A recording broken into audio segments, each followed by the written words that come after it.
hoje a gente vai falar sobre transtornos alimentares. A gente vê muito. Acho que nunca esteve tão grande o número de. Não sei se você pode me corrigir se eu estiver falando errado, mas de obesos, de pessoas. Tanto de obesos como pessoas que às vezes vão para o outro lado, né? Que é a Anorexia, anorexia. bulimia. Que são esses extremos. E eu acho que vocês estão dizendo, né, pra gente, já que o intuito do podcast de vocês Sim. é levar esse conhecimento para o maior número de pessoas, o que a gente poderia falar também é sobre comportamento alimentar, não necessariamente transtorno. Porque às vezes as pessoas elas têm um comportamento alimentar que a gente fala transtornado, é um termo técnico, e necessariamente não tem uma anorexia, não tem uma bulimia, então isso não me pertence. Mas o comer transtornado, ele está cada vez mais frequente e presente no nosso dia a dia. Fantástico. Chique. Eu nem conhecia esse Explica termo. pra gente. Já que tu levantou a bola, agora você corta. Agora corta, né? Então, assim, o comer transtornado, ele está associado a... De qualquer forma, quando você tem um comportamento, seja ele qual for, que você percebe que há uma dificuldade em lidar. Ou para mais ou para menos. Comer faz parte do nosso dia a dia, né? Então não é diferente de uma pessoa que faz uso ou abuso de drogas, ou uso do tabaco, seja lá o que for. O comer não tem como eu não comer, né? A gente precisa disso. E aí, às vezes, há muito sofrimento. Há sofrimentos em termos de... Quando a gente fala de transtornos alimentares, para explicar para vocês, às vezes eles estão voltados para um sofrimento com relação ao corpo, à forma corporal. Então, esses a gente coloca a bulimia, a anorexia, a compulsão alimentar. E existem outros transtornos alimentares, que são os não especificados, que a gente pode, às vezes, encontrar em autismo, ou pessoas que têm sensibilidade a alimentos que são mais macios, ou mais... com texturas diferentes, e aquilo causa um incômodo e ela não consegue lidar com tomar sopa. E às vezes pessoas que são específicas e só comem um tipo de alimentação. Nesse comer transtornado, existem várias outras coisas que podem vir. É uma dificuldade o tempo inteiro do que eu vou comer, do que eu não vou comer. A pessoa gasta muito tempo pensando naquela situação. Né? Não é assim, eu vou comer e pensei um pouquinho antes, não. Ela fica o tempo todo. Ou então, sabe aquela pessoa desagradável que você vai comer e se engorda, né? Nossa senhora, agora é a hora da gente fazer isso, né? Agora é a hora você come muito, hein? Sabe? Mentira. Fica só fazendo bullying pra cima de mim aqui. Mulher! Não, o dele é com a birita. E o que acontece às vezes também, as pessoas são muito focadas no tipo de alimento que não faz mal, natural. E aí começa a gastar muita energia com aquilo e começa a pensar. Então, assim, o que a gente pode falar que é um problema com relação à alimentação? Quando aquilo causa algum incômodo ou algum como é que fala? Alguma coisa que faz mal a mim ou a quem convive comigo. Né? Porque às vezes a pessoa pode estar de boa, mas ela começa a estar falando muito da comida do outro, proibindo às vezes crianças de comer isso, comer aquilo, não pode. Aí quando a criança vai comer, ela come aquele montão. Então assim, tudo que é voltado para esse descontrole, a gente tem que olhar isso como um problema. Ou para mais ou para menos, tá, gente? Quando a gente fala de descontrole, sempre a gente tem uma ideia de estar comendo muito, né? Existe também o descontrole de estar comendo pouco. Imagina uma pessoa que fica assim, não vou comer porque isso engorda, meu Deus. Ela já começa a degustar comida de manhã para a hora do almoço. E começa a sofrer. Tem vários pacientes que deixam de ir a festas, a encontros familiares, porque vai ter comida. Vários. E que não são inseridos em nenhum transtorno. E eles têm... Os seus pacientes, eles te procuram, eles tiveram a noção que tem alguma coisa errada com aquele comportamento? Porque deve ser difícil você se auto-identificar isso. É muito fácil os pacientes procurarem tratamento para emagrecer. Isso é fácil. Assim, você vê, eles gastam mundos e fundos, eles não se importam, às vezes, de fazer tratamentos nesses protocolos de emagrecimento e tal.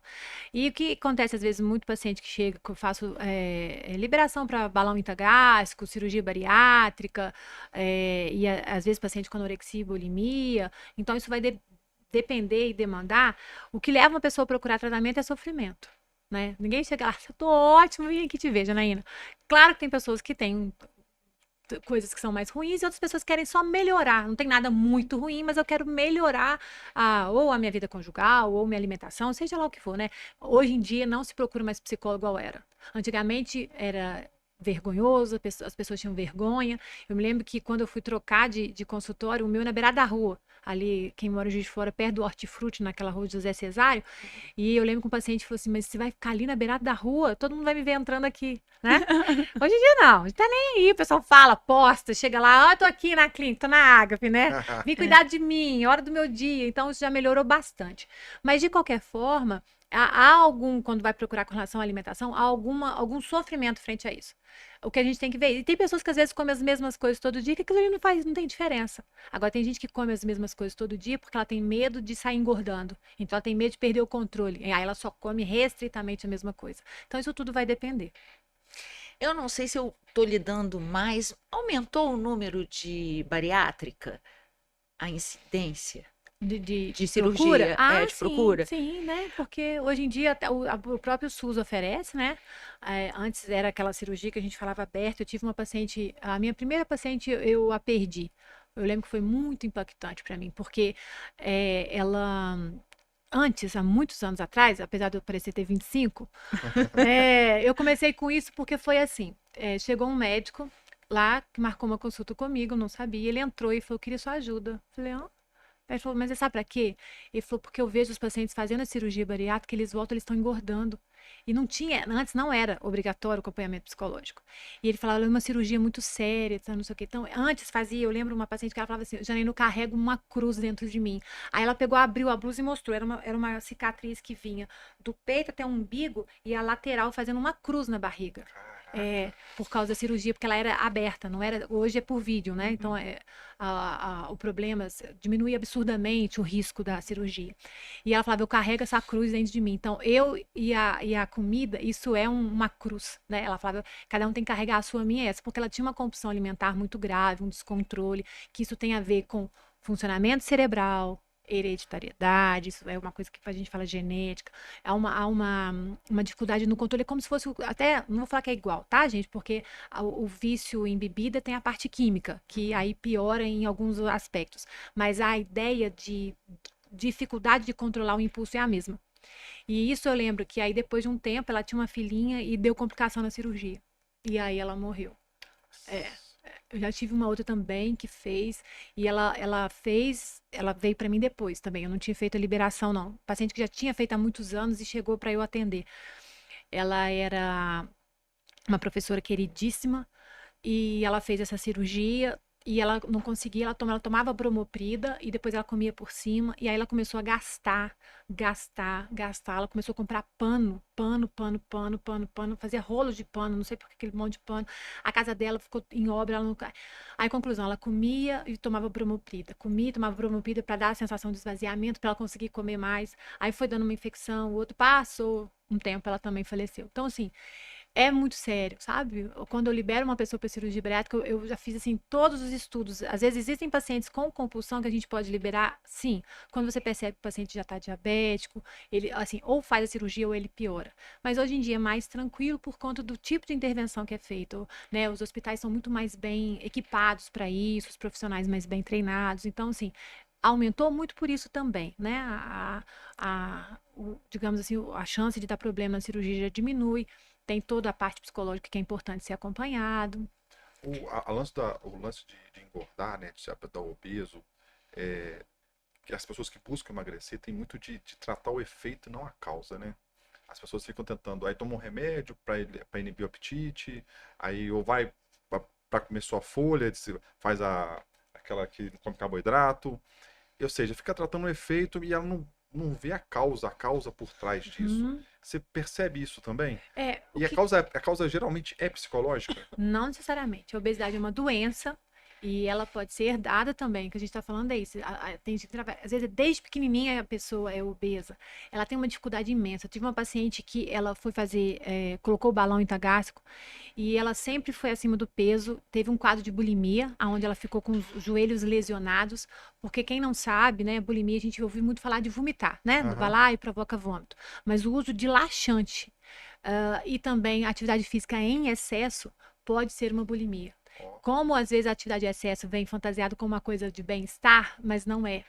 Essa necessidade de... Aí que tem que ver. Por que eu faço atividade física? Eu faço atividade física para poder não engordar? É só isso. Então eu como e aí eu vou correr na bicicleta, eu vou sei o quê, para poder perder as calorias ingeridas com aquela esfirra que eu comi, e aquilo começa a ficar recorrente, aí a pessoa chega a se lesionar. Então isso é um comportamento que a gente chama de bulímico e que às vezes é muito maquiado por conta da atividade física como uma coisa saudável. E ele tem que ficar atento. Então, tem que ver também mais esse nível de sofrimento com relação à atividade física, como que a pessoa busca isso.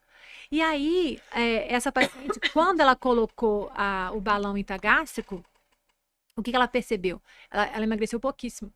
Na verdade, ela tinha uma alteração mesmo do corpo, uma obesidade que era familiar. E aí, então, a gente sugere a cirurgia bariátrica no caso dela, ou então, às vezes, medicação. Então, isso tudo tem que ser estudado, esse histórico. Qual a diferença do balão para a cirurgia O bariátrica? balão, você coloca e fica em termos ou 6 meses ou 1 ano.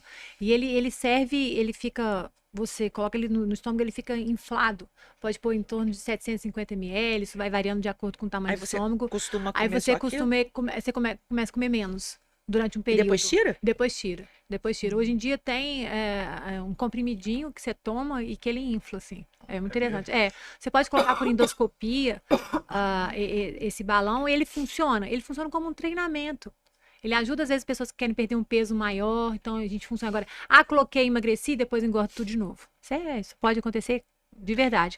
Mas se fizer um tratamento anterior, colocar o balão que ajuda numa perda maior e depois continuar, aí ajuda a pessoa. Porque, igual a gente falou no outro episódio, né, do TDAH, quando você quiser, você olhar lá no espelho e você pensar assim, eu tenho que perder 30 quilos, cara, é desanimante.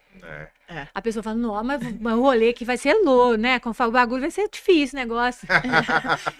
E tem gente que engorda para fazer a bariátrica. Porque antes agora tem sido. Porque os planos de saúde só liberados se o IMC era acima do número. E a pessoa às vezes não ficava dentro desse número, então ela engordava. Isso acontecia. Que loucura. Eu já vedei vários laudos de liberação para cirurgia bariátrica por conta disso. Era completamente contra isso, um absurdo. Mas no laudo vem que ela engordou? Não, Ou você, não. você Não, o acompanha? plano de saúde libera. Lá fala, chegou o IMC tanto, libera. Entendeu?